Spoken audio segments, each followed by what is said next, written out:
আসসালামু আলাইকুম। আমার ভাই এবং বোনেরা ফেসবুকের কেমন আছেন আপনারা সবাই? নিশ্চয়ই আলহামদুলিল্লাহ, শুকরিয়া আল্লাহর অশেষ মেহেরবানিতে আপনারা সবাই ভালো আছেন। আমিও মোটামুটি আলহামদুলিল্লাহ ভালো আছি। অনেকটা দিন পরে আমি একটা লং ভিডিও নিয়ে আসলাম। তো আমি আজকে এই ভিডিওতে প্রকৃতি পরিবেশ দেখাবো এবং আপনাদের সঙ্গে কিছু ঋণ নিয়ে কথা বলবো। ঋণ কতটা ভয়াবহ। নবী করিম সাল্লাল্লাহু আলাইহি সাল্লামের সময়ে এক লোক মৃত্যুবরণ করেন। তখন নবী সাল্লাল্লাহু আলাইহি সাল্লাম একজনকে জিজ্ঞেস করলেন, মৃত ব্যক্তির কি ঋণ রয়েছে?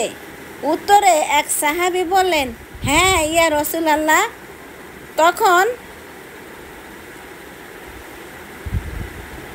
নবী সাল্লাল্লাহু আলাইহি সাল্লাম বললেন, তাহলে তোমরা জানাজা পড়ে নিও, আমাকে ডেকো না। ঋণ পরিশোধ না করে মারা যাওয়া মারাত্মক বিষয়। মৃত্যুর আগে সম্ভব হলে ঋণ পরিশোধ করা উচিত, না হলে পরিবার পরিজন বা উম্মার দায়িত্ব তা পরিশোধ করার। অবশেষে আবু কাতাদা রাদিয়াল্লাহু সাল্লাম বললেন, ইয়া রাসূলুল্লাহ, তার ঋণ আমার ওপর, আমি তা পরিশোধ করব।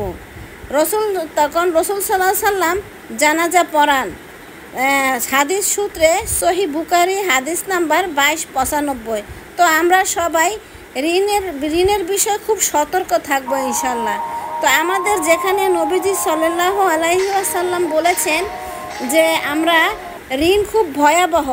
যখন ওই লোকটা দায়িত্ব নিল যে এই ঋণ আমি পরিশোধ করব, তখন আমার নবীজি সেই লোকটার জানাজা পড়ালেন। কত সুন্দর মহৎ। আমি যদি ধরেন আপনার বাবা মা আপনার জন্য বিশাল সম্পদ রেখে গেছে, আপনার বাবা তো আপনার জন্যই সম্পদের ঋণই করে গেছেন, তো আপনি সন্তান হিসেবে সেই ঋণ পরিশোধ করার দায়িত্ব আপনার। এমনভাবে বাবাকে কবরে বুঝিয়ে দিবেন না যে বাবা সেটার জন্য কিংবা মা সেটার জন্য কবরে আযাব ভোগ করে। তো এজন্য আমরা সবসময় নিজেরাও ঋণমুক্ত থাকবো সকলের কাছে।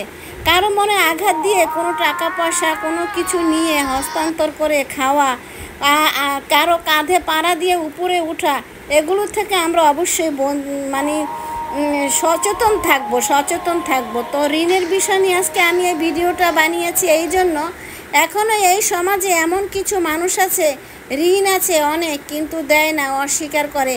তাদেরকে বলবো, আপনারা যদি ঋণ দিতে না পারেন সেই লোকের কাছে মাপ চেয়ে নেবেন। মৃত্যুর আগে একবার সুযোগ হলেও মাপ চেয়ে নেবেন।